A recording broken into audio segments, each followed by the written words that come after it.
Donc, du coup, je voudrais d'abord remercier déjà Marie Soula, avec qui on a pas mal travaillé pour que justement Nicolas, qui est un cofondateur de Time for the Planet, euh, puisse présenter aujourd'hui présenter cette conférence. On voudrait remercier aussi Laurent Joudon qui a fait l'affiche que vous avez certainement dû voir pas mal sur les réseaux.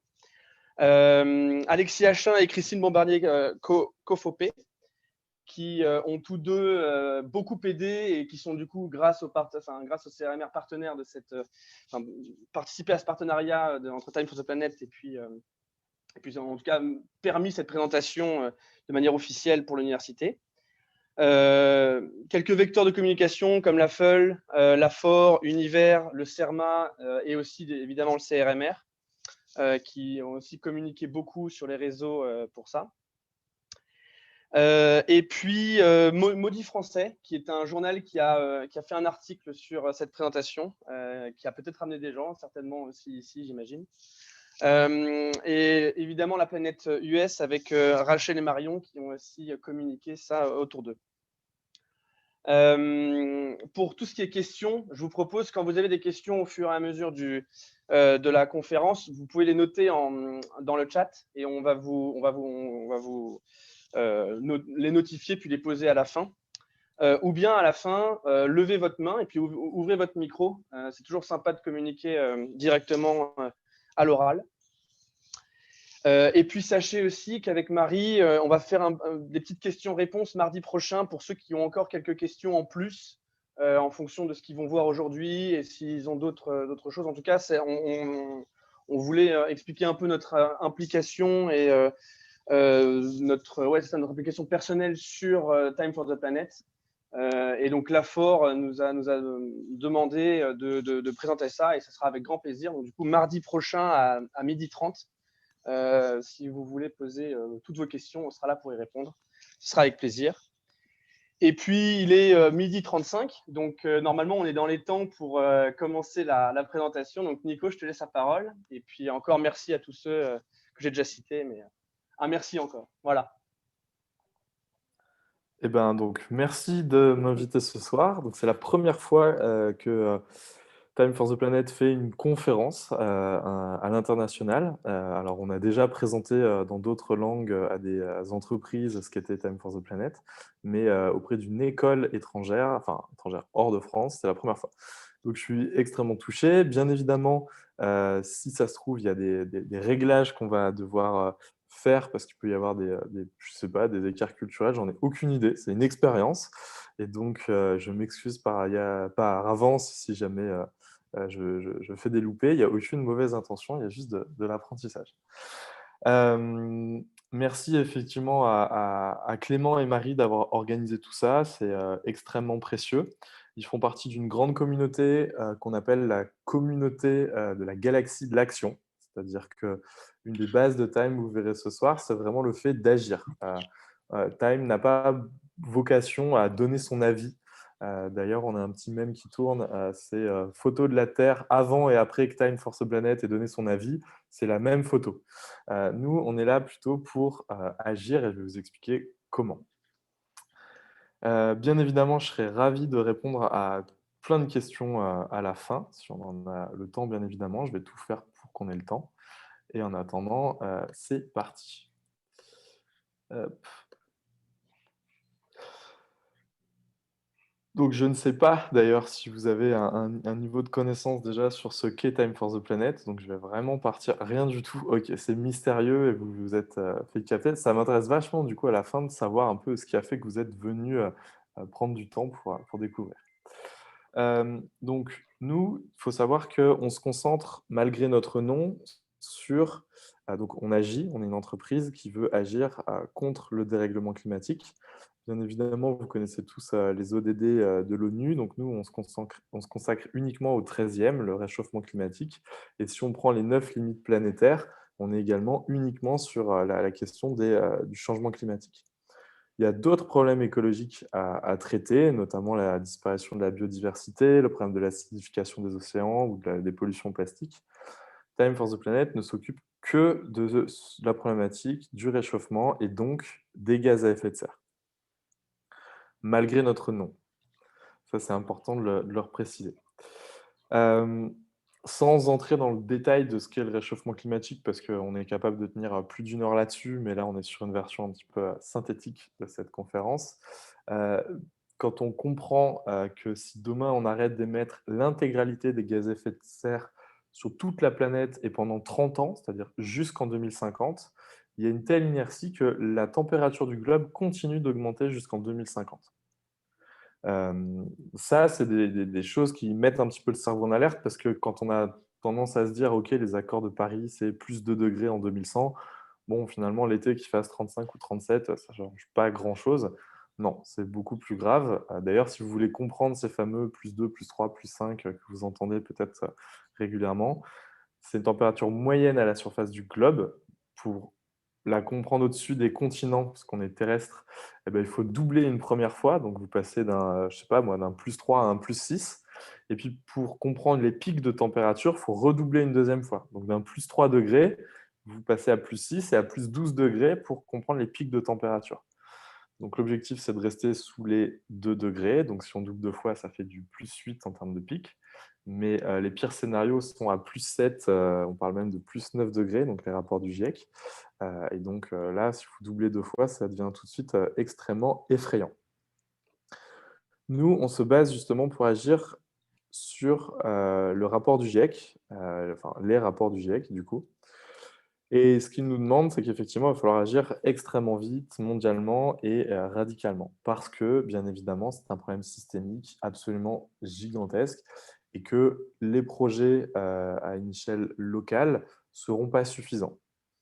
Nous, en tout cas, c'est pareil, on s'attaque à une volonté d'être, quelque chose de très, très gros. Le projet que je vais vous décrire ce soir ne peut pas marcher si on reste tout petit. Et ce pont, d'ailleurs, avec le continent nord-américain, est une première étape au fait qu'on doit être très gros, vous allez voir.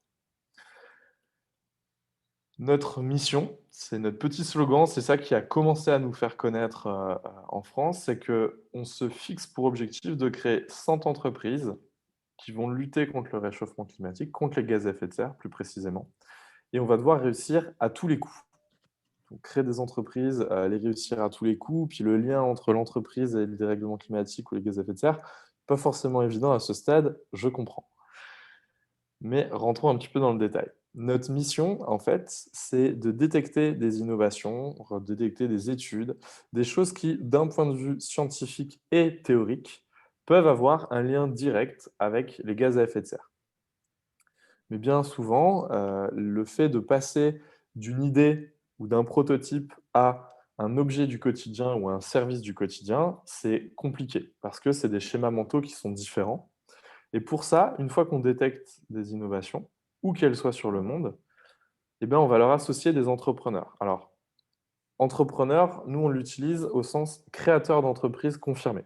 Des gens qui, ne savent pas comment, ils vont construire, alors si je reprends si j'essaie de faire une image, si on demande à des scientifiques, en tout cas en France, ils sont câblés, majoritairement comme ça, de construire un château en Lego parce qu'on leur dit que le château en Lego va sauver la planète. En gros, on revient un peu plus tard et le château en Lego, il y a toujours rien, mais il y a un super plan pour construire le château en Lego dans le détail. On sent qu'il va être nickel le château, mais il y a toujours rien. Ce qui manque en fait, c'est l'exécution de l'idée. L'entrepreneur, lui, c'est un peu l'inverse. Il va avoir tendance à dire: «Je ne sais pas comment je fais le château en Lego», mais il ne va pas s'affoler, il va prendre les briques, il va essayer d'assembler, il va faire plein d'erreurs. À la fin, il y aura un truc qui ressemble à un château. Il sera vraiment pas parfait, mais ça fonctionne. Et du coup, nous, notre boulot, c'est de trouver ces 2 profils, de les assembler pour qu'une fois que la première page du plan parfait, soit écrite, on puisse passer à l'exécution avec le créateur d'entreprise. Donc ça, c'est ce que fait Time for the Planet. On cherche ces 2 profils et on les assemble. Ensuite, on va, investir de l'argent. On va permettre en fait à l'innovateur et à l'entrepreneur de ne pas perdre de temps à lever de l'argent. Parce qu'en fait, ça prend beaucoup de temps. Alors là encore, je ne sais pas au Québec, mais en France, en moyenne, c'est entre, 6 mois et 1 an et demi pour faire des levées de fonds de quelques millions d'euros. Bien évidemment, l'argent au début d'une entreprise, plus il y en a, plus ça permet de doper le départ, le lancement, de l'entreprise. Et puis bon, même si on a des très bonnes innovations, des très bons entrepreneurs et beaucoup d'argent, on peut quand même se planter. Et je vous l'ai dit, le but, c'est d'essayer de réussir à 100%. Donc pour ça, on veut utiliser un outil et on veut utiliser l'open source pour pallier à ça. Alors, l'open source, on le voit comme un outil. On n'est pas des grands professionnels de en quoi ça consiste, mais à travers ce terme-là, voilà ce qu'on veut dire. Ce qu'on veut dire, c'est qu'il faut faire en sorte que les innovations qu'on trouve et les modèles économiques qu'on trouve, on les partage gratuitement à n'importe qui. On va donner, sous forme de licence libre, le droit à des personnes d'utiliser, de commercialiser, de copier nos innovations. Open source, ce n'est pas open bar, il y a des contreparties. La première, c'est de partager auprès de tous les détenteurs d'une licence l'amélioration qui serait faite à un autre endroit du monde par une autre entreprise. Et dans un second temps aussi, c'est d'apporter la mesure sur l'impact en termes de gaz à effet de serre de l'entreprise qui s'est créée grâce à nos innovations. En fait, d'un point de vue économique, on crée nos concurrents, mais d'un point de vue résolution du problème global, on crée des alliés. Et finalement, on ne va pas créer 100 entreprises, on va créer 100 marchés. C'est ça le but.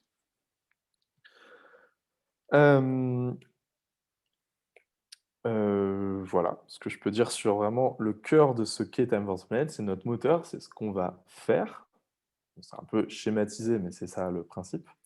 Et de l'autre côté, il y a notre carrosserie, ce qu'on est juridiquement. Et là, on est un ovni. On est une société commerciale à but non lucratif. Alors, à but non lucratif, ça ne veut pas dire pas rentable. Time for the Planet est rentable, mais la non-lucrativité consiste à ne pas distribuer la richesse créée auprès des actionnaires. Chez Time for the Planet, tous nos actionnaires renoncent à toucher des dividendes. C'est même statutairement inscrit et on a écrit que Time for the Planet ne peut distribuer de dividendes qu'à la condition que l'écart de température à la surface du globe soit revenu à 0 degré par rapport à l'ère pré-industrielle. Donc autant vous dire qu'on est en train de se battre pour réussir à rester sous les 2 ou 3 degrés. 0 degré, on n'est pas prêt de distribuer des dividendes et c'est très bien, ça va à tout le monde. Si je schématise le fonctionnement, on a une entrée d'argent par de la prise d'actionnariat. N'importe qui peut devenir actionnaire à partir d'1 €. Ces actionnaires, cet argent, c'est Time for the Planet, va créer des entreprises avec. Ces entreprises vont avoir des modèles économiques pour pouvoir payer des gens et se développer. De l'argent va remonter à Time for the Planet sous forme soit de dividendes, soit de revente d'entreprises. Et cet argent va servir à réinvestir et à créer des entreprises de génération 2, 3, 4, etc. Par contre, vous voyez une flèche qui rentre dans Time for the Planet, mais il n'y a pas de flèche qui sort de Time for the Planet. Il n'y a pas de sortie de dividende. Alors vous me direz, mais pourquoi ces gens-là investissent? Bah, déjà, ils investissent, on ne sait pas forcément, mais en tout cas, on sait que les gens ne sont pas motivés que par l'argent. Heureusement, parce que sinon le monde irait quand même extrêmement mal. Puis il y a des gens qui sont motivés aussi par prendre soin de la planète, prendre soin des autres, préserver l'avenir, etc., etc. Donc c'est sans doute ça qui le fait. Mais on s'est dit qu'il fallait aussi créer un indicateur de mesure, parce que si on fait une action mais qu'on n'est pas capable de la mesurer, en fait, on peut être des beaux charlatans. Et donc on a créé ce qu'on appelle le TRP, le taux de rendement, le taux de retour pardon, pour la planète, qui est un petit clin d'œil au TRI, le taux de rendement interne. Alors, je ne sais pas d'ailleurs au Québec si ça parle, mais en gros, c'est l'argent qu'on récupère après un investissement financier, c'est le TRI. Donc nous, on a inventé le TRP, qui est aligné sur notre mission. Et donc le TRP, en fait, c'est un ratio, c'est hyper simple, hein, c'est les équivalents en tonnes de CO2 captées ou non émises par euro investi. Et du coup, quelqu'un qui investit, eh ben, il est capable de mesurer l'utilité de son argent. Et année après année, on va être capable de savoir si on a fait mieux ou moins bien que l'année d'avant en termes d'objectifs écologiques. Parce que finalement, c'est important aussi d'avoir des indicateurs de mesure. Alors, de façon classique, on va mesurer si j'ai gagné plus ou moins d'argent que l'année d'avant. Mais nous, on s'est dit qu'il fallait aligner l'indicateur de mesure sur notre activité, sur notre mission. La façon dont on va sélectionner ces innovations ne va pas reposer sur moi et mes cofondateurs parce qu'on a quelques bacs scientifiques en poche et puis il y a un ingénieur dans la bande, mais on est assez limité. Donc, quand on sait qu'on est limité, bah, il faut savoir s'entourer. Déjà, il faut savoir le reconnaître et ensuite s'entourer. On a mis en place une première version de notre sélection d'innovation à travers 4 filtres. Le premier, c'est un réseau d'évaluateurs bénévoles. Aujourd'hui, on a près de 2000 personnes qui sont formées. Alors, sur ces 2000 personnes formées, il y en a toujours qui disparaissent, mais on a des statistiques. On a fait notre premier trimestre d'évaluation d'innovation, donc il y avait 150 évaluations présentées. Ces personnes-là vont pas évaluer la faisabilité technique des innovations, mais le potentiel et est-ce que ça rentre bien dans le champ d'action de Time for the Planet, qui est directement calé sur le GIEC. Donc nous, on va chercher des innovations qui vont pouvoir agir soit en sobriété, soit en efficacité, soit en non-émission, soit en captation. C'est les 4 leviers proposés par le GIEC. Et de l'autre côté, dans 5 domaines les plus émetteurs, l'industrie, l'énergie, l'agriculture, le transport et la construction. Donc cette communauté-là, formée, vient vérifier ça. Donc, on a eu notre première série d'évaluations. On en est à ce stade actuellement en France. 150 innovations proposées, 850 évaluateurs actifs, 4500 évaluations faites. Et ça, c'est en partant de rien. On n'était pas connu en France il y a un an et voilà, c'est que du bricolage, mais c'est déjà porteur d'espoir pour l'avenir et l'internationalisation. Ensuite, il va y avoir un deuxième filtre, c'est le comité scientifique. Aujourd'hui, il est constitué de 14 experts qui ne sont que français, mais le but, ça sera d'ouvrir ce conseil scientifique, voire d'avoir des conseils scientifiques dans plusieurs pays du monde. Et donc, ce conseil scientifique, cette fois, va vérifier, eux, la faisabilité technique et vérifier qu'il n'y a pas un Merlin l'Enchanteur ou un Géo trouve-tout qui nous a vendu un peu du rêve, mais qui ne respecte pas les lois de la thermodynamie. Et donc, du coup, bah, il faut bien qu'il y ait des gens experts qui nous le disent. Ensuite, on va de nouveau récupérer le haut du panier et cette fois, on va aller utiliser des méthodes de gros hacking pour aller trouver les modèles économiques avant de créer les entreprises. En gros, je caricature un peu, mais ça consiste à vendre un produit avant qu'il existe. A priori, s'il n'existe pas, le jour où il existe, les gens seront prêts à l'acheter également. Une fois que le modèle économique est trouvé, on va tester les équipes, puisque je vous ai dit qu'on avait des scientifiques et des créateurs d'entreprises. Il faut vérifier qu'ils sont prêts à travailler ensemble et qu'ils s'entendent bien, parce que c'est une grosse raison d'échec des entreprises en règle générale. Qu'on leur fait faire des tests sur le terrain, quelques missions, etc. Une fois que ces 4 voyants sont au vert, nous, on dresse un dossier qu'on remet à un organe de contrôle de l'entreprise Time for the Planet qui certifie qu'on a bien fait ça dans les règles de l'art.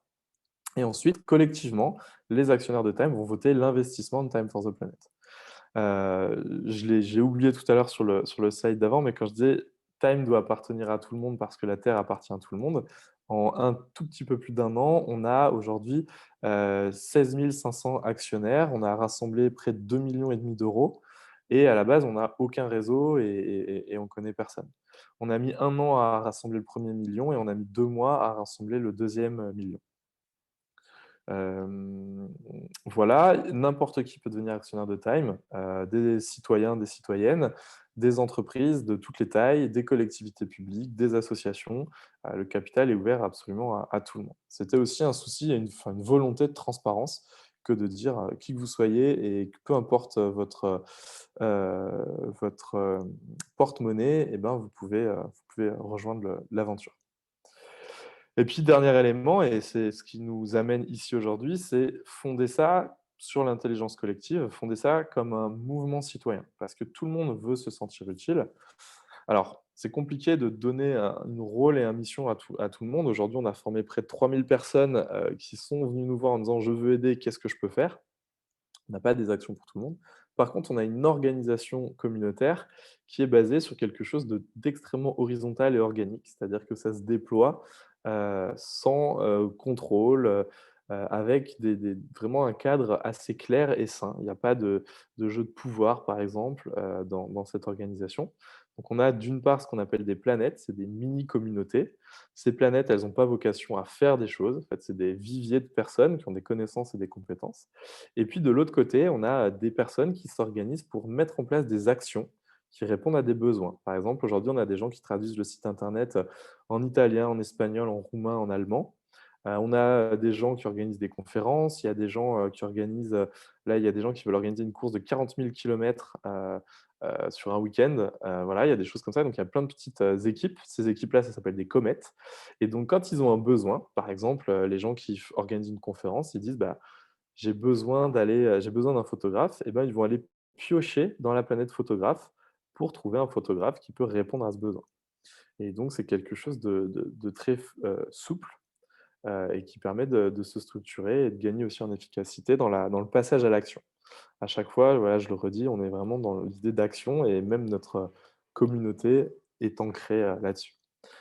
Bon, je vous l'ai fait assez, bref, parce que je sais que vous êtes sur une pause déjeuner, donc vous n'avez pas forcément beaucoup de temps. Donc je vais m'arrêter là pour, ce soir, mais enfin, oui, il fait nuit chez moi. Mais je vous propose de poser des questions, si ça en suscite.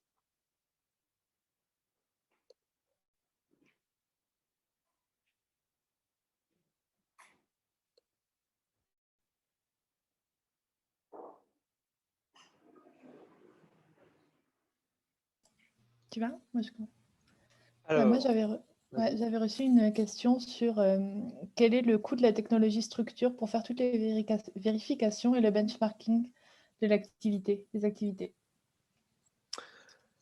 Quel Donc, est alors, quel est le coût de la technologie, en fait, combien ça va coûter? Je pense, la question, c'est combien ça va coûter de faire tout ça avant que les startups soient lancées, en fait, pas toutes les OK. vérifications, en gros.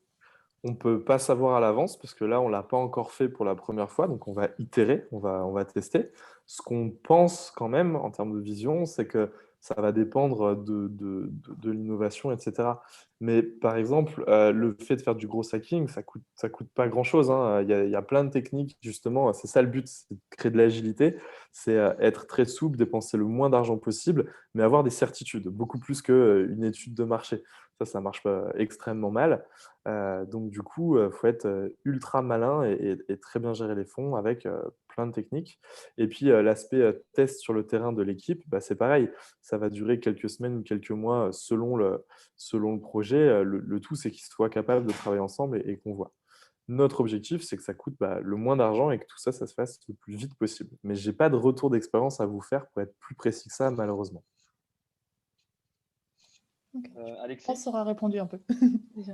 Ah oui, pardon, est-ce que ça répond à ta question? Alors je sais pas qui l'a posé, Je mais sais pas, j'imagine. voilà, dis-nous si ça répond à ta question ou pas, et sinon je repréciserai. Ok. Vas-y, Alexis.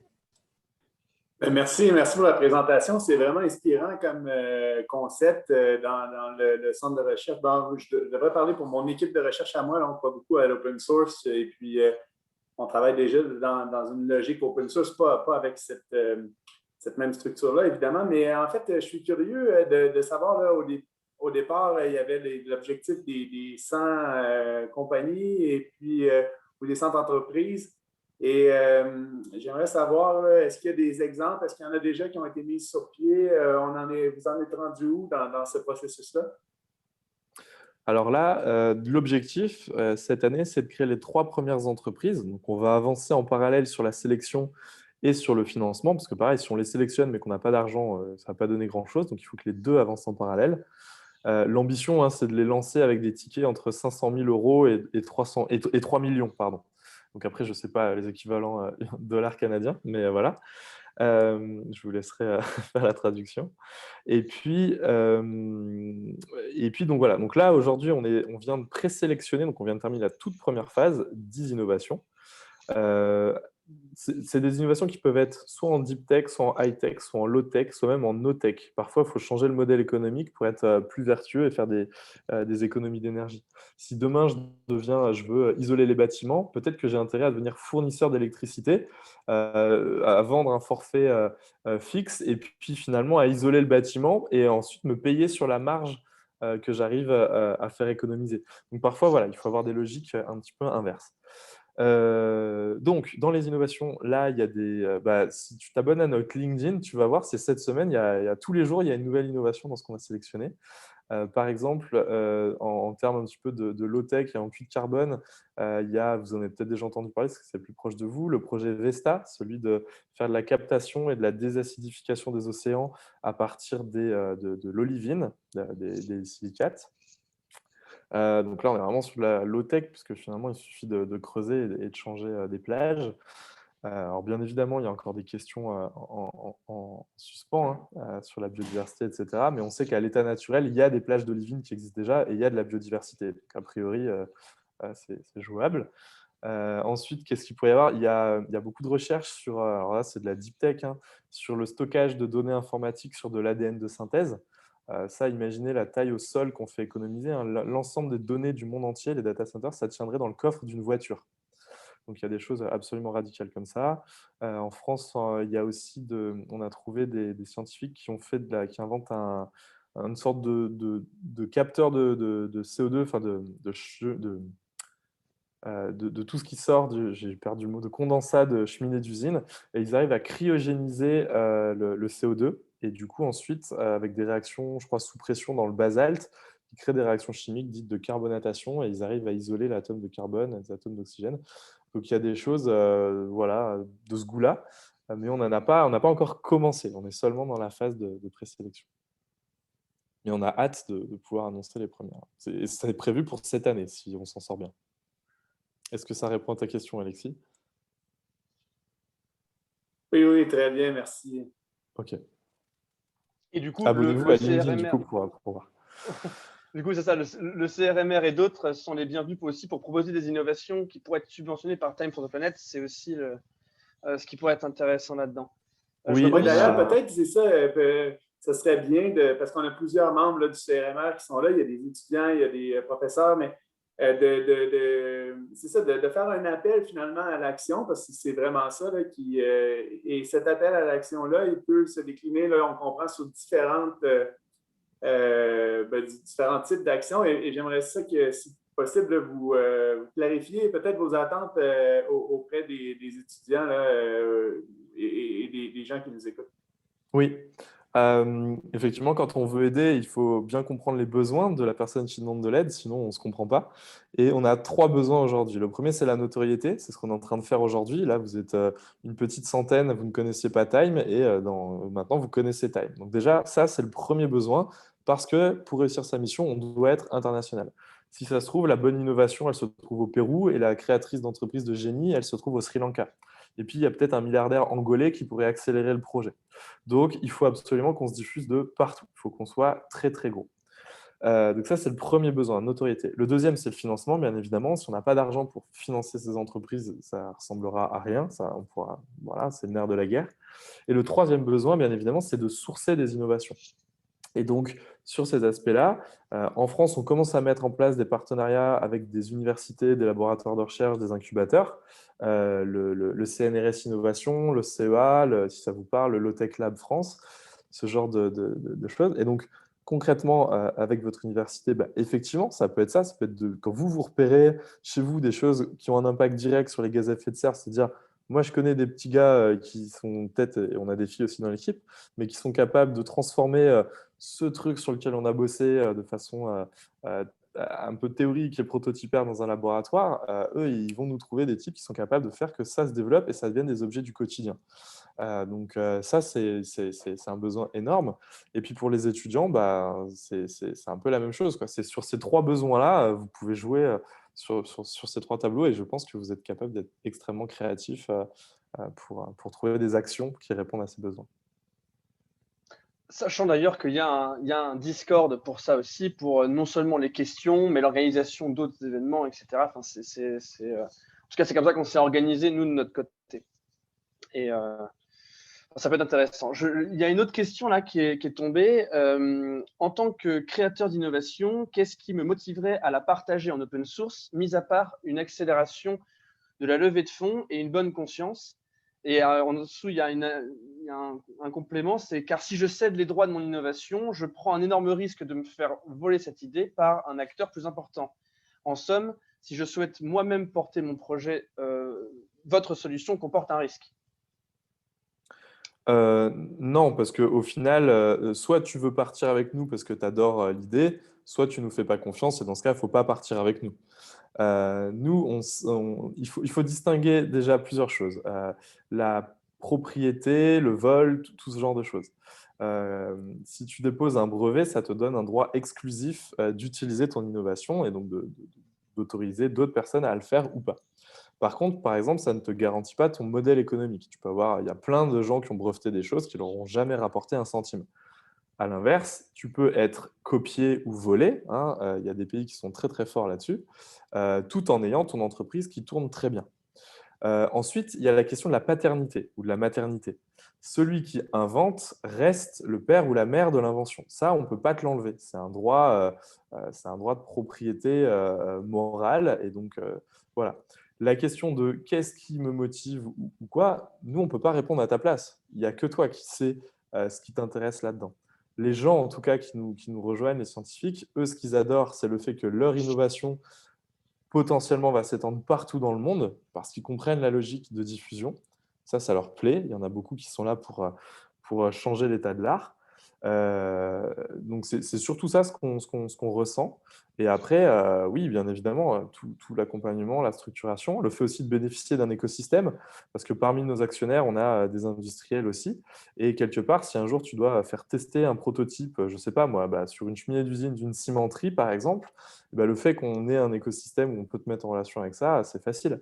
Le fait qu'aujourd'hui, on ait quasiment 20 000 actionnaires, si tu es en capacité de fabriquer, je ne sais pas moi, 1000 voitures géniales, pas polluantes, moi, je peux t'assurer qu'on a déjà tes 1000 premiers clients.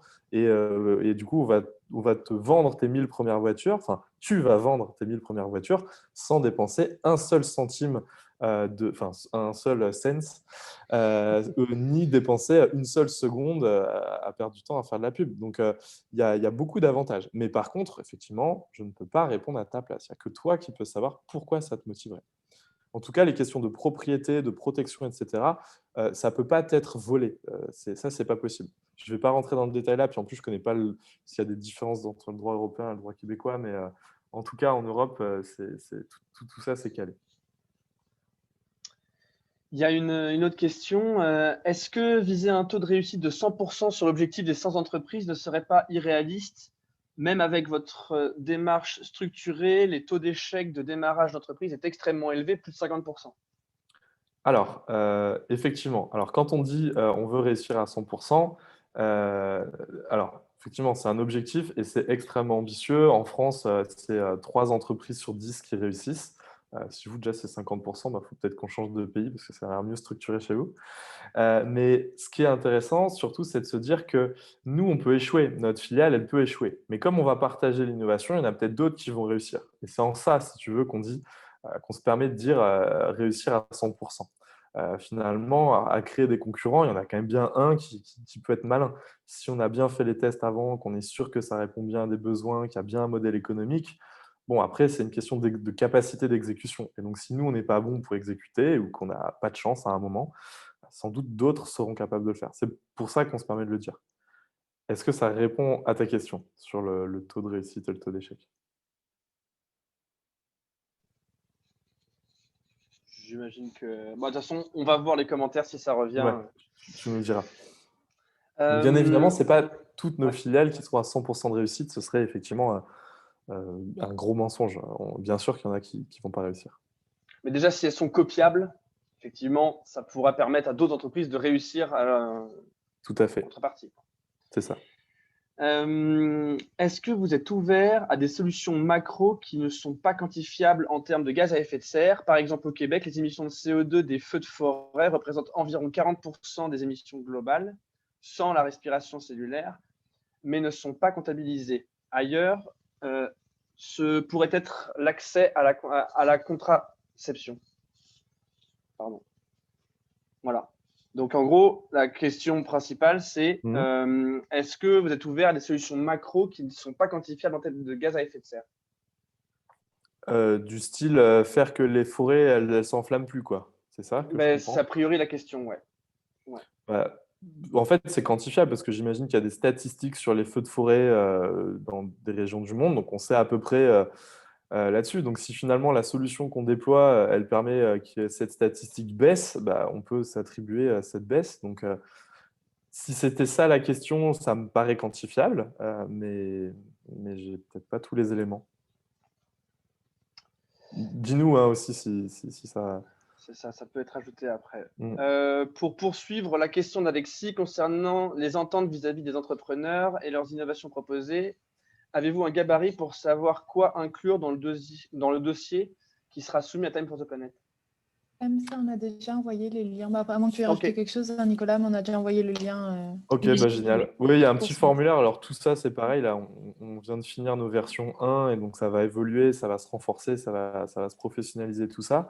Mais pour l'instant, ouais, il y a déjà un petit formulaire si vous voulez envoyer. Puis vous pouvez envoyer tous les documents que vous souhaitez d'ailleurs. J'ai quand même une question. Tu sais, je suis allée voir un petit peu votre formulaire rapidement. Puis, est-ce que, tu sais, il y a quand même des critères d'évaluation ou, tu sais, parce que là, c'est vraiment comme mettre une description de projet, mettre une fiche d'innovation. Fait que là, tu sais, juste pour guider des fois la rédaction de quelqu'un. Bien sûr. Ouais, ouais, ouais. Puis on s'en est bien rendu compte hein, sur la première tournée là, des 150 premières innovations qu'on a reçues. Il y en avait, c'était impossible de juger certains dossiers, etc. C'était compliqué. Donc ça, on va l'améliorer. Mais notamment, ce qu'on prend en compte, c'est l'impact. Est-ce qu'on est bien dans un domaine qui est très émetteur et c'est quoi l'accès? Si finalement ça permet de diminuer 1% de quelque chose qui émet très peu, bon, bah, il n'y a pas un très fort impact. Le projet de l'Olivine, le projet Vesta, il faut s'imaginer que si on recouvre 2% des plages de la planète, on est capable de capter tous les ans l'émission annuelle des gaz à effet de serre de l'humanité. Donc, du coup, ça a un impact extrêmement, extrêmement fort. Donc, il y a ça. Après, on va prendre en compte aussi la scalabilité, donc le fait que ça puisse être redéployé facilement. Est-ce que le modèle économique est facile à trouver? Est-ce qu'il y a des effets négatifs à cette innovation? Donc, ça aussi, ça va être pris en compte. Voilà, il y a 6 critères comme ça qui sont pris en compte. Mais oui, on va le renforcer, tu as bien raison. Il n'est pas terrible pour l'instant, le formulaire. Mais merci pour les précisions.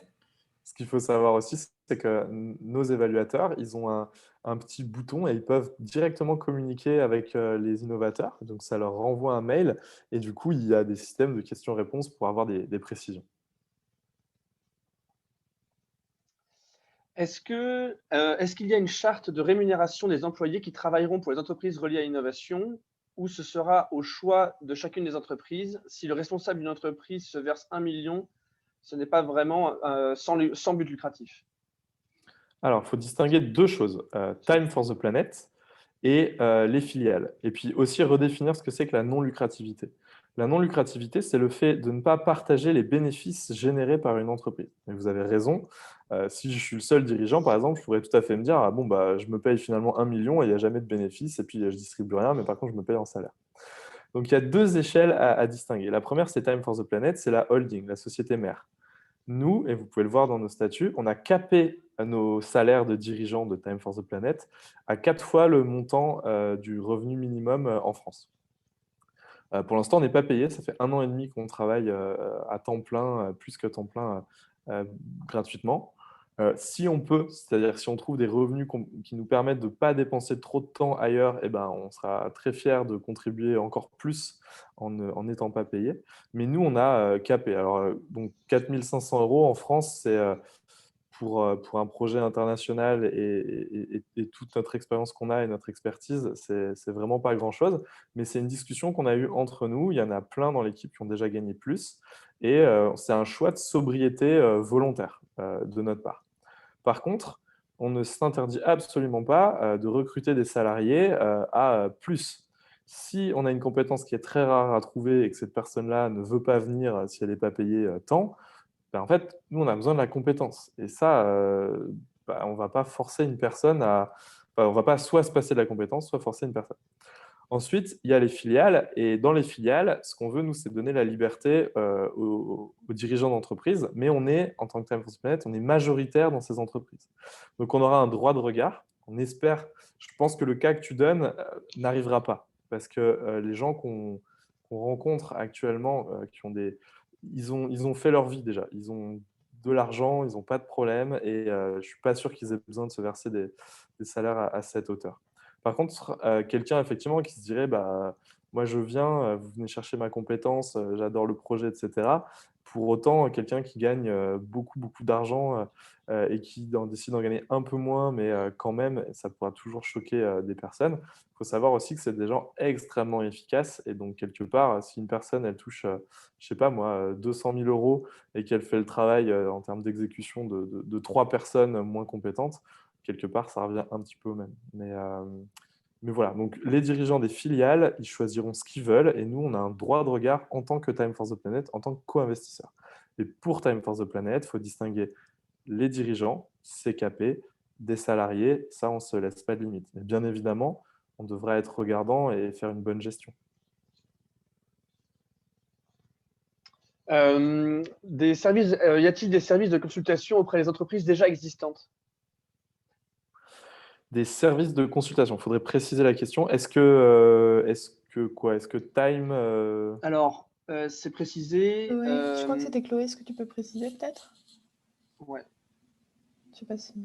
Oui, en fait, j'ai juste que je me demandais si plein de petites actions, ça pouvait aussi impacter, tu sais. Et du coup, je me demandais si des entreprises déjà existantes, vous pouvez avoir des consultations pour se rendre compte à quel point elles sont polluantes et des idées de solutions pour réduire leur pollution. Parce que j'imagine que vous avez les connaissances. Enfin, j'ai cru comprendre, en tout cas. Alors, tu parles d'entreprises, mais qui ne sont pas créées par Time, hein, c'est ça? Ouais, c'est ça. D'accord. Alors, non, ça, ce n'est pas notre moyen d'action. Nous, on ne s'y connaît pas dans ce domaine. Ça, c'est plutôt des cabinets d'audit qui peuvent faire des audits en termes d'empreinte carbone. Et puis après, il y a beaucoup de cabinets conseils, effectivement, qui poussent. Mais voilà, ça, c'est une autre activité et ce n'est pas celle de Time. Et… Est-ce que ça répond à ta question, Chloé? Oui, très bien. Je me demandais juste comme ça. Hein. Oui, non, mais tu fais bien, mais effectivement, c'est Mais pas ça. tant que j'ai le micro ouvert, je voulais vous féliciter. Je trouve que l'initiative est vraiment super bonne. Ben, merci beaucoup. On va se battre pour pousser très fort. Et puis, je tiens à dire aussi que, quoi qu'il arrive, des organismes qui font de la consultation comme ça, qui aident aux entreprises à corriger leur bilan carbone, il y en a beaucoup déjà. Et en tout cas, ce n'est pas le business model, disons, de Time for the Planet, mais ça existe déjà à beaucoup d'endroits. Alors, est-ce qu'il y aura des audits externes pour évaluer le fonctionnement? Oui, tout à fait. Vous avez, donc en France, on est un statut juridique, on est une société à mission. Quand vous êtes une société à mission, vous devez avoir un cabinet externe qui va mesurer l'impact de la mission sur laquelle vous vous lancez. Donc non seulement c'est déjà prévu légalement, mais en plus, bien évidemment que nous, on veut le faire parce que, comme je vous disais, on doit mesurer l'impact des filiales. Donc pour ça, il y a des bureaux d'études qui, pour chaque innovation, sont capables de donner une méthode de mesure. Et du coup, il y a des bureaux de contrôle qui vont venir mesurer cette empreinte carbone pour chaque filiale. Et quand on va donner des licences, on va aussi donner la technique pour mesurer. Et donc, voilà, bien sûr, il y aura des audits. Et alors, nous, en tant que dirigeant de Time for the Planet, en tant que cofondateur, on a aussi un organe qui représente l'ensemble des actionnaires, qui s'appelle le conseil de surveillance, et qui est là pour vérifier la bonne gestion qu'on fait de Time for the Planet. Donc, on a aussi ça, on va dire, en interne. Est-ce que ça répond à ta question? Ouais, ça doit être bon. Oui. Ce que je vois pas Il le y a deux questions que je vais regrouper en une seule. Time est à but non, parce qu'en fait, tu as déjà un peu répondu, mais je pense que il peut y avoir des précisions là-dessus. Time est à but non lucratif, mais qu'en est-il des entreprises créées? Pour l'interrogation. Comment être sûr que les entreprises utiliseront l'argent à bon escient? C'est déjà un peu répondu, mais… Alors, ça j'aurais mérite. tendance à dire on ne peut jamais être sûr de rien dans la vie. Donc, déjà, il faut partir de ça que peut-être qu'un jour, il y aura une entreprise qui fera de la merde et ça sera nul, mais on se battra et on corrigera. Vraiment, oui, donc Time est à but non lucratif, c'est-à-dire que nous, on ne rétribue pas nos actionnaires, mais les filiales, s'il y a des actionnaires, ils peuvent les rétribuer. Ça, c'est important aussi. Pourquoi? Parce que notamment Time sera actionnaire de ces filiales et que c'est une source d'autofinancement de Time for the Planet. Par contre, on pense que ça arrivera rarement ou alors pas avant très longtemps que les filiales de Time aient suffisamment de cash pour en redistribuer. A priori, il y aura des années de réinvestissement. Ça sera ça la bonne gestion. Et donc là encore, comme on sera au conseil d'administration, on ne va pas, si on sent qu'il faut investir, on ne va pas dire on distribue des dividendes dans les filiales. Ça n'a aucun sens. Le but, c'est que les filiales aient un impact parce que c'est ça que nous, on vend aux actionnaires de Time for the Planet. Donc notre intérêt, c'est qu'il y ait le maximum de captation, de non-émission, d'efficacité. C'est, je pense, un garde-fou. Question d'Aurelio. Bonjour, je comprends votre philosophie et j'adhère totalement, mais je voudrais revenir sur la question du brevet et savoir comment vous protégez un minimum une innovation pour qu'une entreprise créée par votre mouvement, qu'elle réussisse ou qu'elle échoue, soit la seule à disposer de cette innovation. Alors, je crois qu'il y a encore un truc. Voilà. Alors, si l'entreprise échoue, elle dispose plus de rien du tout, hein. Le brevet, il part à la il part à la poubelle, mais il peut être vendu. Enfin, en tout cas, il ne se passe plus rien. La question de la protection, elle est intéressante.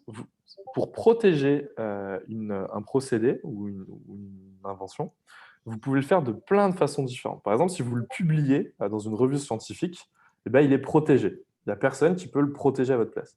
Vous pouvez le protéger avec la blockchain, par exemple. Vous pouvez l'authentifier et du coup, on sait que ça vient de vous et personne ne peut le reprotéger. Vous pouvez le protéger, mais encore, ça ne marche pas très bien avec les notions de brevet, parce que je pense que vous connaissez tous autour de vous des choses qui étaient brevetées et qui ont été copiées. Donc, même ça ne suffit pas vraiment, en fait, de toute façon. Une idée seule n'a pas de valeur. C'est l'exécution de l'idée, la réalisation concrète qui donne sa valeur à une idée. Et je le redis, hein, il y a beaucoup d'ingénieurs qui ont déposé des brevets qui n'ont jamais touché un centime. Et il y a beaucoup d'entreprises qui n'ont jamais rien protégé, voire même qui ont protégé, mais qui ont été copiées et qui s'en sortent très bien. Donc, il faut vraiment dissocier l'existence de l'entreprise, le modèle économique et la protection de votre innovation. Super. Puis, finalement, si votre innovation, c'est des aspirateurs à CO2, bah, moi, j'aurais tendance à dire soyez content qu'on vous copie. Ça permet de capter plus de CO2. Ça, c'est très vrai, je trouve. Comment évaluez-vous si les innovations présentent un réel bénéfice pour la planète? Quelles informations fournissent les évaluateurs? On le sait, certaines idées sont bonnes, mais les analyses de cycle de vie révèlent souvent que ce sont de fausses bonnes idées. Oui, bien sûr.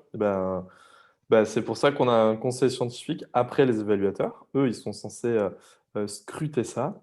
Et puis, de toute façon, chaque entreprise, on va prendre son empreinte carbone, donc son réservoir de ce qu'elle émet, et on va aussi mesurer le réservoir de ce qu'elle permet d'éviter ou même de capter. Et donc, finalement, il y aura une balance. Donc, si la balance est négative, on ne va pas investir. C'est un peu simpliste comme je le dis comme ça, mais comme je vous disais, hein, on sera audité, il y a des techniques de mesure, etc. Il y a des cabinets qui font ça. Donc, oui, on sera scrupuleux parce que bien évidemment que ça n'aurait aucun sens si on capte 10 mais qu'on émet 1000 d'investir dans un truc pareil. C'est ça. Puis j'ajoutais aussi que dans le comité scientifique en question, il y a aussi bien des chercheurs qui sont très compétents ou qui ont un carnet d'adresses compétent dans les sujets qu'on va leur demander, mais il y a aussi des gens qui sont spécialisés dans la réussite d'une entreprise à fonctionner. Enfin, je sais pas, je crois que je le dis pas bien, mais en tout cas, c'est, je veux dire, en soi, ils sont spécialistes pour l'entrepreneuriat. Et donc, du coup, ils ont aussi une idée de savoir si l'entreprise va marcher ou non, si c'est irréalisable ou si c'est réalisable, etc. Ouais, ça, c'est pour l'aspect économique, ouais, tout à fait. C'est ça. Attends, Clément, tu as des questions à l'oral? Tu avais Ah oui. Alexis, tu avais Evan aussi, je crois, dans n'importe quel sens. Vas-y, Evan. Evan le mieux.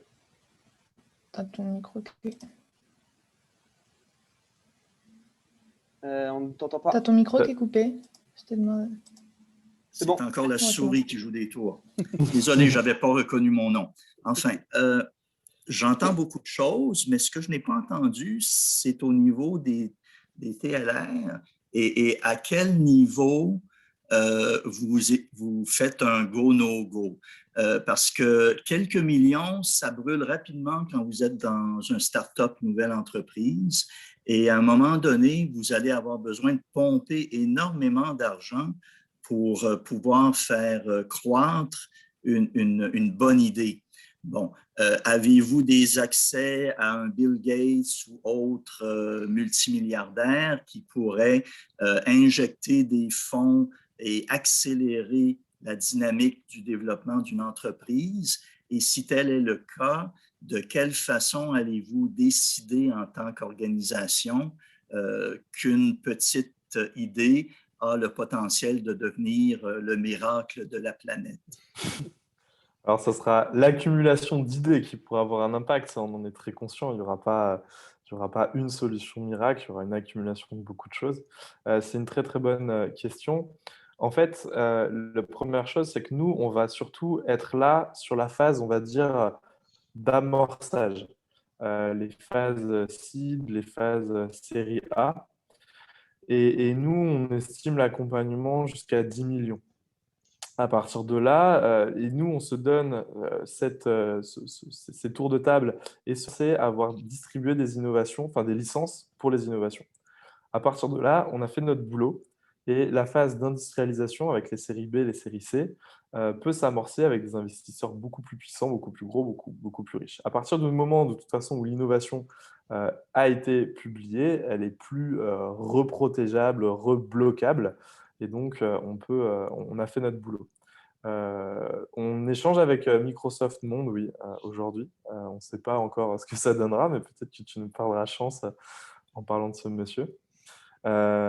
Et donc le TRL, alors moi je ne maîtrise pas trop, je crois que c'est Denis là, dans notre équipe, l'ingénieur, c'est dommage qu'il ne soit pas ça. Je sais juste te répondre, j'espère que ça te parlera, qu'on n'est pas sur les phases, enfin il ne faut pas que ce soit une idée. Il faut que ça soit, alors il me semble avoir entendu TRL 4, 5, mais voilà, je ne sais pas si ça fait écho. Je crois que c'est les phases prototype ou un peu après le prototype, il me semble. Le maximum, c'est 9. Voilà, donc nous, ce n'est pas le stade d'idée, en tout cas, c'est trop tôt. Parfait. Je crois qu'un ancien collègue, Thierry, avait une question dans le chat, Thierry Lefebvre, et je crois que ça vaudrait la peine d'examiner sa question parce qu'on manque un peu de temps. Je l'ai. Votre initiative est vraiment intéressante et semble pouvoir avoir des retombées positives inattendues sur le système économique. J'ai l'impression cependant qu'elle se concentre essentiellement sur l'efficacité carbone des produits technologiques et ne semble pas s'attaquer en tant que telle à la réduction de la consommation. Est-ce que je me trompe? Alors, non, tu ne te trompes pas, et en même temps, pas totalement non plus vrai. Effectivement, par exemple, Time for the Planet ne fait pas de sensibilisation et d'éducation au changement de comportement individuel. En France, en tout cas, on a des structures qui font un très très beau boulot là-dessus, et nous, on se concentre sur voilà, créer les entreprises, détecter les innovations, etc. Donc, c'est sûr que de ce point de vue-là, oui, on ne s'y attaque pas. Ce n'est pas notre moyen d'action. Par contre, on a dans nos 4 leviers, parce qu'on est vraiment calé sur le GIEC, on a celui de la sobriété, donc du moins consommé. Et donc, c'est là où ça va être beaucoup basé sur des low-tech ou sur... mais comme c'est surtout des changements individuels, on va avoir peu la main, c'est vrai. Mais on ne se ferme pas du tout de trouver des innovations qui permettent ça. Par exemple, moi, c'est un exemple que je donne souvent, je mange quasiment plus de bœuf, c'est extrêmement rare, mais je me fais plaisir quand je vais au restaurant parce que j'aime bien ça et voilà, j'ai mes paradoxes. Et pour autant, le jour où on invente je sais pas, une sorte de steak végétal qui a vraiment le goût du steak haché, je serais peut-être définitivement conquis par ça et j'arriverai de nouveau à repasser ce cap-là. Donc là, on est, tu vois, plutôt sur la sobriété. Mais voilà, mais tu as raison, principalement, voilà, c'est pas le cœur de nos actions. T'avais Alexis qui avait une question aussi à l'oral. Ah oui, pardon. Ouais. Ah, désolé, chef. En fait, c'est ça, j'ai eu ma chance, je vais la poser brièvement. Nico, quand je t'entends, j'ai l'impression d'entendre les youtubeurs français que mes enfants écoutent. Tu t'exprimes bien, tout ça, mais j'aimerais savoir un peu plus, toi, c'est quoi ta formation de base aussi? Qu'est-ce qui t'a amené là? Puis tu fais quoi présentement pendant que tu ne reçois pas de salaire? Comment tu peux réussir à t'occuper d'une aussi grosse, un aussi gros projet? Yes, et alors moi, j'ai jamais trop su ce que je voulais faire de ma vie, mais je voulais rendre les gens heureux. C'est un peu con, mais pendant longtemps, du coup, je voulais être footballeur professionnel parce que je trouvais que ça créait beaucoup d'émotions et de joie chez les gens. Donc voilà, je me suis jamais donné les moyens d'être un bon footballeur, donc je suis jamais devenu footballeur professionnel. J'ai fait des études de droit parce que je me suis dit que finalement, la justice, c'était un truc qui me plaisait. J'ai bifurqué, j'ai voulu aller dans la sphère non marchande, donc la solidarité internationale, les associations et tout ce monde-là, les ONG. Et puis, j'ai rencontré Mehdi Colli, donc qui est un des cofondateurs de Time for the Planet. Et on a cofondé une structure de colonies de vacances. Donc, je ne sais pas si c'est colonies de vacances ou summer camps, mais voilà. Et c'était, en France, il y a une problématique dans les colonies de vacances, c'est que les classes moyennes ont de plus en plus de difficultés à y accéder. Donc, du coup, il y a soit les colos de riches, soit les colos de pauvres. Et puis, les enfants en situation de handicap, c'est pareil, ils restent à la porte. Et donc, cette fameuse mixité sociale qui, culturellement, est importante pour nous, on s'est dit, OK, bah, qu'est-ce qu'on fait pour arriver à faire ça? Parce que tout le monde parle et tout le monde râle sur le fait qu'il n'y a rien qui avance. Et donc, bah, en fait, on a créé des systèmes de bourse, on a créé un organisme. Alors, à l'époque, tout le monde disait, c'est pas possible, vous n'y arriverez jamais. En plus, on a créé ça au début de la crise des subprimes, donc tu imagines bien que c'était sympa en termes de crise économique. Et puis, en fait, on a autofinancé des systèmes d'aide au départ, des bourses. Et donc, on comptait voilà, notre impact, notre TRP de l'époque, c'était le nombre d'enfants qu'on faisait partir d'année en année. Et on s'était dit à cette époque-là, et donc on avait 23 ans, on n'avait aucune formation en entrepreneuriat, on a tout bricolé, et on a autofinancé en 7 ans plus de 200 000 € d'aide au départ. Alors, je pense qu'aujourd'hui, avec ce qu'on a acquis, on serait capable de faire plus. Mais on a réussi ce qui nous a intéressé, c'était on était très anti-entreprise. Voilà. Enfin, en tout cas, pour ma part, voilà, Mehdi aussi. Et ce qu'on s'était dit, c'était est-ce qu'on peut avoir un modèle économique, mais qui nous permet de résoudre un problème de société. Et donc, c'est là qu'on se dit, OK, on va changer l'indicateur de mesure de réussite, on va mettre notre objet social ou environnemental, et on va trouver un modèle économique qui nous permet de pérenniser des gens qui travaillent, des gens qui sont bien payés, etc. L'argent, en fait, on le remet à sa place d'un outil pour faire des choses. Et voilà. Et donc ensuite, moi, on a monté ça pendant plusieurs années. Mehdi est parti au bout de 5, moi au bout de 7. Ensuite, moi, j'avais fait une traversée de toute la France à pied. Je voulais voir ce qui se faisait au niveau local qui prenait soin de la terre et des hommes, donc l'artisanat, l'industrie, pourquoi vous n'avez pas été délocalisé, tout ça, l'agriculture bio. Et puis, j'ai voulu devenir charpentier. Au dernier moment, ça a foiré. J'ai donc monté un bar-restaurant. Je n'ai jamais travaillé de ma vie dans un bar. Et j'ai fait un bar où je voulais le bar voilà, quand tu te plains de ici, on n'est pas bien accueilli, j'ai fait un peu le bar de mes rêves où tout est basé sur l'accueil, sur la connaissance des gens, le conseil, etc. Et de moi qui n'ai jamais monté un bar de ma vie, aujourd'hui, on est le bar le mieux noté de Lyon sur Google. Alors, on ne fait pas les choses pour les notes, mais je trouve ça rigolo et je suis même gêné d'en parler, mais je trouve que ça donne un bon indicateur de ce qu'on est capable de faire quand on ne vient pas d'un domaine, parce qu'on ne vient pas aussi avec, quelque part, des fois, les mauvaises pratiques ou les biais, etc. Et ensuite, j'ai monté une houblonnière bio, donc la culture de houblon pour les brasseurs. Donc ça, en France, c'est pareil, il n'y a rien qui existe et on s'est lancé dans un projet comme ça en France. Et puis, donc, Time for the Planet maintenant. Ce qui nous intéresse, c'est vraiment de se dire comment ça fonctionne. Alors, la houblonnière, je ne gagne pas du tout d'argent là-dessus parce que c'est extrêmement lent et je ne m'en occupe pas, c'est mes associés. Et puis, par contre, ce qui me permet de vivre aujourd'hui, c'est mon bar. Alors, même si en France, ils sont fermés, mais voilà, j'ai un tout petit salaire, j'ai mon revenu de base à moi qui me permet de vivre. Et voilà. Et on est deux comme ça, Mehdi et moi, on a un salaire de nos entreprises. Colline et Arthur, eux, ils ont vendu leur entreprise et ils font un peu de conseil à côté, ce qui ne leur prend pas trop de temps et qui leur permet de vivre. Et Laurent et Denis, alors eux, c'est impressionnant parce qu'eux, ils avaient des gros postes et ils ont renoncé à ces postes et donc ils vivent des aides chômage et ils vont arriver en fin de droit. Donc la situation commence à être préoccupante un petit peu pour certains d'entre nous, mais voilà, j'ai fait vraiment le tour de notre parcours et de comment on vit. Merci, c'est très intéressant. J'aimerais prendre un verre dans ton bar quand on pourra commencer à voyager. Avec très grand plaisir, tu nous ramèneras une bière du Québec ou du Canada. C'est bon. Je dois me sauver parce que j'ai un étudiant qui présente dans une autre présentation, mais merci encore et puis bravo pour votre engagement. Ça marche. Merci Alexis. Merci d'être à bientôt. venu, Alexis. On va faire un petit, je sais pas moi, 10-15 minutes supplémentaires pour pas prendre trop de temps sur les gens, mais pour répondre à une dernière question. Moi, j'ai le temps, hein. Te stresse pas pour moi. Okay. Moi, je reste jusqu'à ce qu'il y ait des questions. Bon. Alors, est-ce qu'il y a des possibilités de challenge étudiant? Est-ce que ça a déjà été fait? Ça dépend. D'un challenge qui fait quoi? Là encore, hein, moi, j'ai exposé les besoins Alors, il n'y avait pas de précision. Si je peux en ajouter, c'est qu'au final, une fois qu'on est investisseur et qu'on veut justement faire des challenges ou des choses comme ça, c'est typiquement de notre ressort. On a, entre guillemets, nous ici, pour faire cette présentation, on nous a pas dit de la faire, on l'a fait. Et donc, du coup, c'est typiquement quelque chose qui peut être à l'initiative des gens qui veulent le faire, et ça peut être au nom de Time for the Planet si ça a un sens, mais voilà, c'est quelque chose qui peut en tout cas se faire, c'est sûr.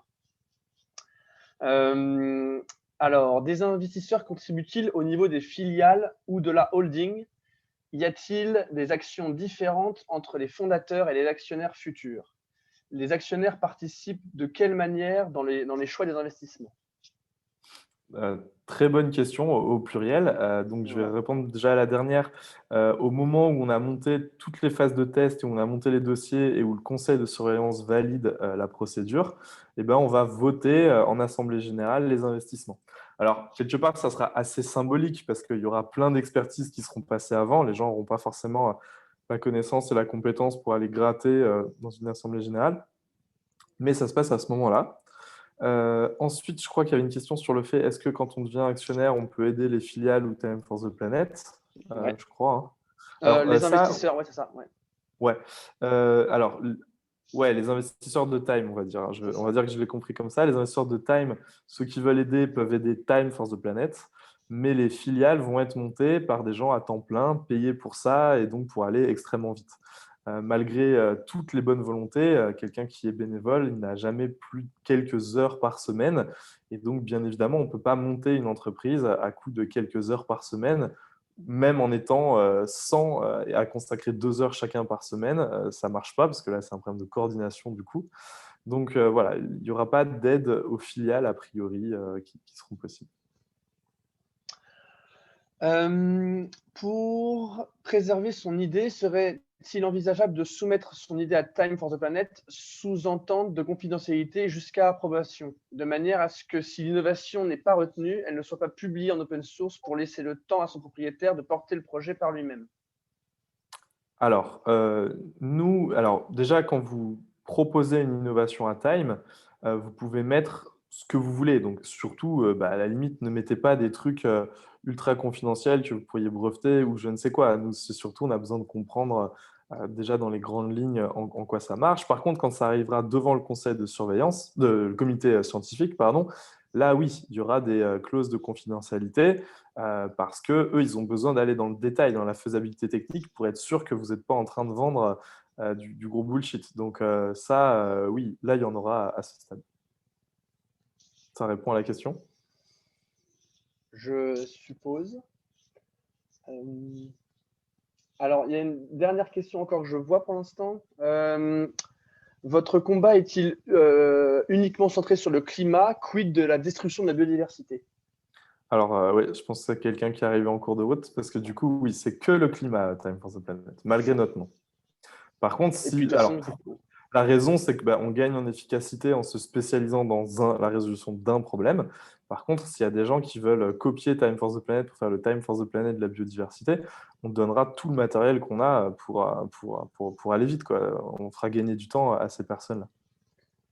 Et puis certainement que si on règle le climat, on réglera une partie du problème de la biodiversité aussi. Donc, ça influencera, ouais. Voilà. Eh bien, je ne sais pas si j'ai loupé des questions, mais en tout cas, n'hésitez pas à en rajouter ou à prendre la parole.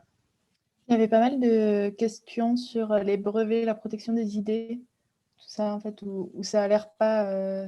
où en fait, les questions sont revenues souvent et je ne suis pas sûre que... Ok, alors dites-vous que tout sera breveté, pour simplifier, comme ça le brevet vous embrouillera plus. Imaginez-vous que tout sera breveté et que en fait, on va donner des droits d'utilisation gratuits à d'autres personnes. Comme ça, je pense que ça peut vous rassurer sur l'aspect brevet, propriété, etc. Même si la réalité, c'est plus complexe, mais schématiquement, c'est la même chose. Les innovations seront toutes protégées, peu importe la forme, blockchain, publication, brevet, peu importe. On va surtout donner le droit à d'autres de nous copier. C'est ça qui compte, qu'il faut retenir. Êtes-vous dans l'idée d'implanter des solutions fondées sur la nature, nature-based solutions? On est ouvert à toute forme d'innovation. Je le redis, ça peut être de la deep tech, de la low tech, de la no tech. Donc, s'il y a des choses qui sont basées sur la nature et qui ont un lien direct avec les gaz à effet de serre, bien sûr. D'accord. Est-ce que vous pensez... alors, attends. Si j'ai bien compris, vous prenez les innovations lorsqu'elles sont au stade de projet réalisable. Est-ce que vous pensez ouvrir des est-ce que vous pensez ouvrir aux idées qui n'ont pas été développées? Car il se peut que des personnes lambda aient de très bonnes idées, mais aucune connaissance pour monter un projet. Alors, malheureusement, ça ne fonctionne pas. Quand tu as juste une idée et que tu essayes de la donner à quelqu'un pour l'exécuter, en général, ça ne fonctionne pas. Ce qui fonctionne bien, c'est quand c'est ton idée que tu mets en œuvre parce que tu te bats, tu as une motivation incroyable à la réaliser. Et je t'assure qu'on rêverait que ça puisse fonctionner. Voilà, donc une idée n'est pas suffisante. Ça rejoint ce que je répondais à Even tout à l'heure. Il faut déjà plus qu'une idée et voilà. Parce que notamment une idée, on ne peut pas la vérifier, on peut pas. C'est compliqué du coup à juger une idée. Ou alors toutes les idées sont bonnes, à contrario. Ok, mais a priori, à part preuve du contraire, a priori, on devrait avoir fait le tour. Des questions en tout cas? Moi, j'ai eu du monde qui m'a demandé en message privé là pour investir quand on est en dollars canadiens, mais ça, on est en train d'en discuter. Mais à part ça, pour l'instant. Ah oui. Alors j'ai la réponse hein, pour ça. Ah oui, ouais. on me demandait parce que, donc en fait, une action ça vaut 1 euro. Ça c'est défini en France et on peut pas changer ça. Donc du coup, ça sera, il y aura peut-être des moments mieux que d'autres pour pour devenir actionnaire en fonction des cours, mais on peut pas, une action ne peut pas valoir 1 euro et 1 dollar par exemple. C'est défini par la devise du pays, etc. Ok, bon bah voilà. Peut-être Mais qu'un c'est jour, juste- on aura une structure au Québec et que du coup, on pourra changer ça, mais pour l'instant, ce n'est pas le cas. On est encore tout jeune, hein, on a à peine 1 an et demi. Non, c'est ça. Puis attends, là, il y en a d'autres qui apparaissent Ouais, j'ai vu aussi. ça. Vas-y. Est-ce que vous privilégiez les solutions vertes par rapport aux solutions grises d'ingénieurs civils? Je ne suis pas sûre, Max. Euh, ce que c'est, mais- ouais, je suis désolé, comme j'ai pas moi le profil ingénieur, je sais pas ce que ça signifie, Bah, mais je sais pas. Max, Max, tu peux prendre la parole, ouais. si tu veux. Ouais, bah, c'était juste de demander, c'était aussi par rapport à la question des solutions fondées sur la nature, de savoir s'il y avait une sorte de hiérarchie dans toutes les entreprises ou toutes les solutions non. que vous allez La prendre. hiérarchie, ce sera l'impact. L'impact, donc déjà la capacité à améliorer la situation et puis plus la scalabilité, la capacité à démultiplier l'innovation. C'est surtout Ouais. ça. Mais le niveau, peu importe, ça change rien pour nous. Et parce qu'il y a un truc important au Canada ou au Québec, c'est aussi, est-ce que ça respecte les populations locales? Est-ce que ça travaille avec elles, notamment les populations autochtones?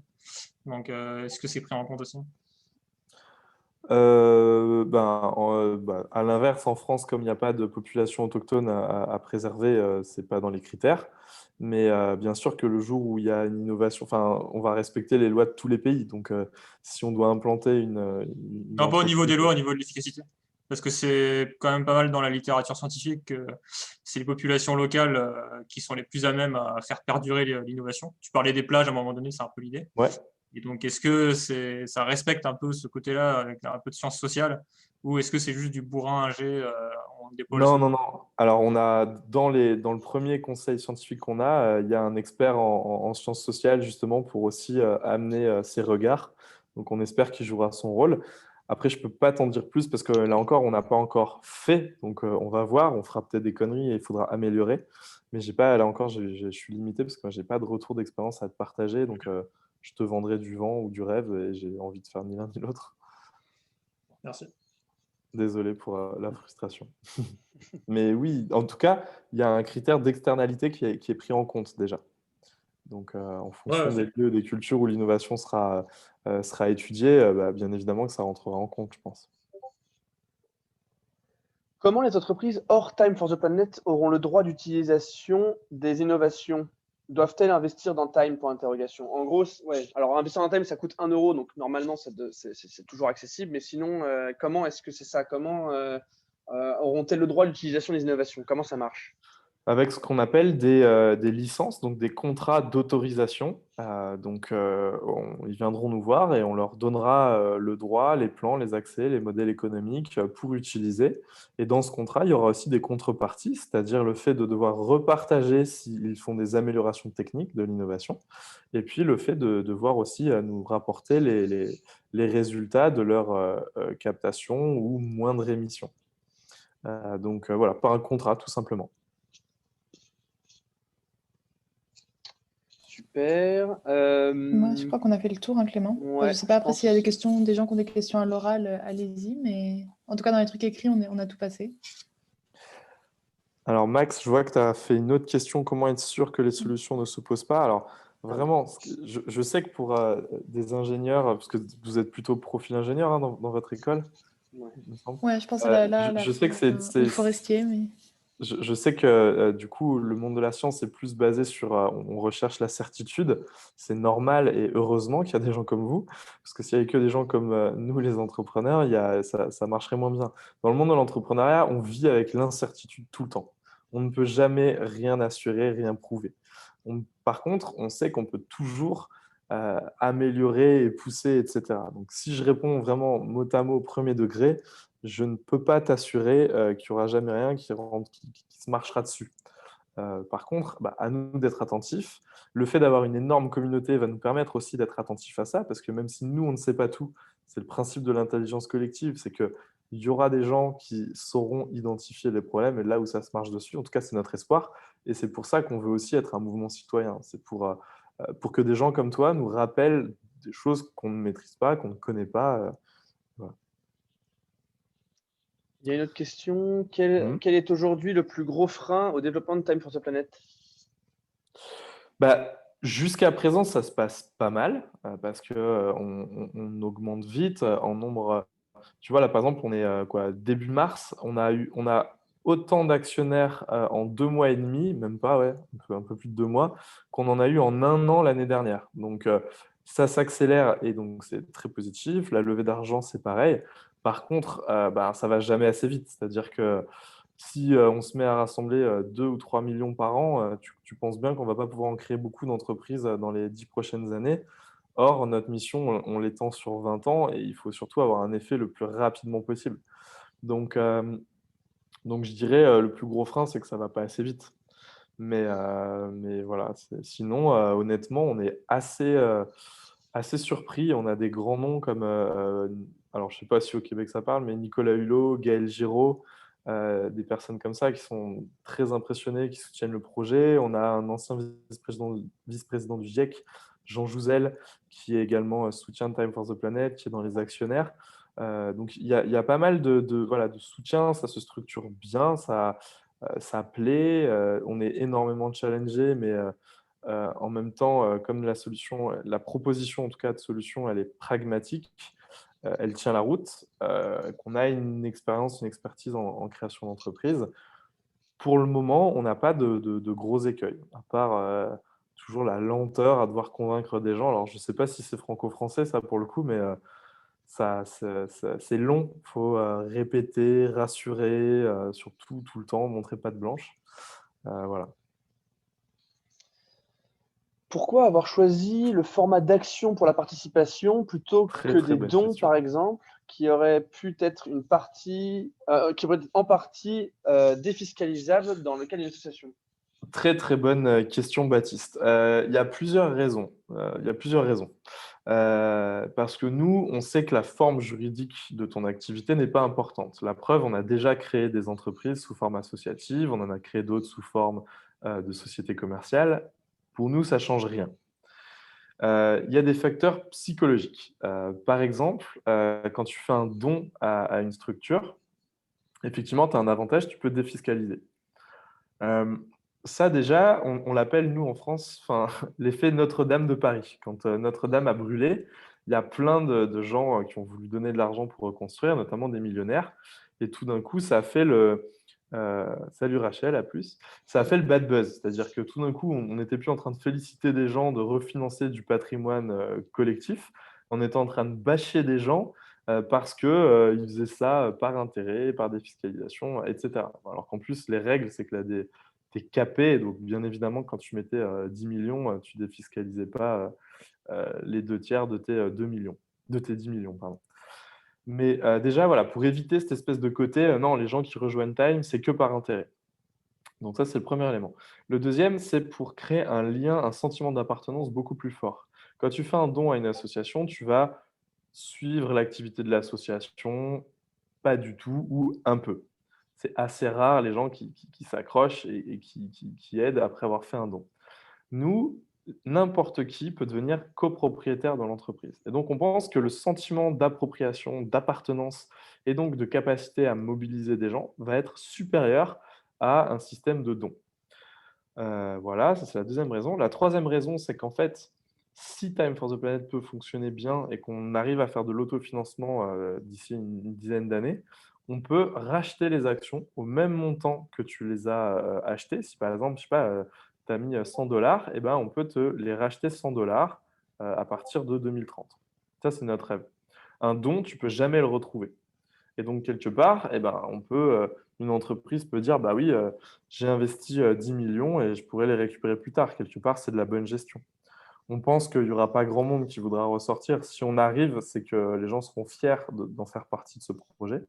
Mais voilà, tu as 3 explications à ça. Si, et la quatrième aussi, c'est que autant le monde, la sphère citoyenne, on se sent tous rassurés par le côté non lucratif, parce qu'on se dit, OK, il ne va pas y avoir des magouilles, etc. Autant la sphère économique qui a le pouvoir aujourd'hui, le fait que tu ailles les voir en disant, je suis une association, pour eux, dans leur tête, c'est forcément quelque chose de mal géré, une association. Or, nous, on sait que ce n'est pas vrai. Mais là encore, on n'a pas envie de s'amuser à perdre du temps tout le temps à leur expliquer qu'on va être aussi bien géré qu'une société. Donc, en fait, on prend une forme qu'ils connaissent et qui les rassure. Voilà, donc il y a ces 4 explications sur pourquoi une société commerciale et pas une association. Et il y a une histoire de gouvernance aussi, c'est-à-dire que en France, tu peux tout à fait te faire, je ne sais pas comment ça marche au Québec, mais en France, tu peux avoir une association et te faire putcher, c'est-à-dire que tout d'un coup, il y a plein de gens qui décident que toi, tu n'es plus le bon dirigeant pour faire ça.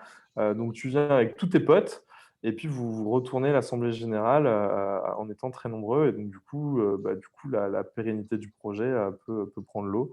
Et ce n'est pas le cas dans la forme qu'on a choisie. Et ben voilà, Nadia, du coup, je peux enchaîner sur la question de Nadia. Comment est-ce qu'on garde le contrôle? La forme juridique de société qu'on a choisie, elle est très rare. Ça s'appelle une société en commandite par action. Et du coup, nous, en tant que fondateurs, on est extrêmement dilués. Aujourd'hui, je crois qu'on a, à nous 6, on n'a même pas, je ne sais même pas si on a un demi% des droits de vote. Et pour autant, eh ben, on a un contrôle absolu sur la stratégie, l'exécution et la vision. On est quasiment indétrônable. On a même un droit de veto. Par exemple, si, je ne sais pas moi, ça va parler de Bill Gates, si Microsoft arrive et tout d'un coup, avec des millions et qu'elle dit on va faire que ça va devenir lucratif, Time for the Planet, eh ben, nous, on peut apposer un droit de veto. Donc, c'est quelque chose d'extrêmement puissant et c'est comme ça qu'on garde le contrôle et c'est comme ça qu'on va se permettre de faire rentrer des entreprises de grande taille et même n'importe qui parce que justement, le collectif est préservé parce qu'on ne peut pas être putché. Alors, il y a un comité de surveillance qui nous surveille quand même. Voilà. Conseil de surveillance, pardon. Est-ce que ça répond à ta question, Nadia?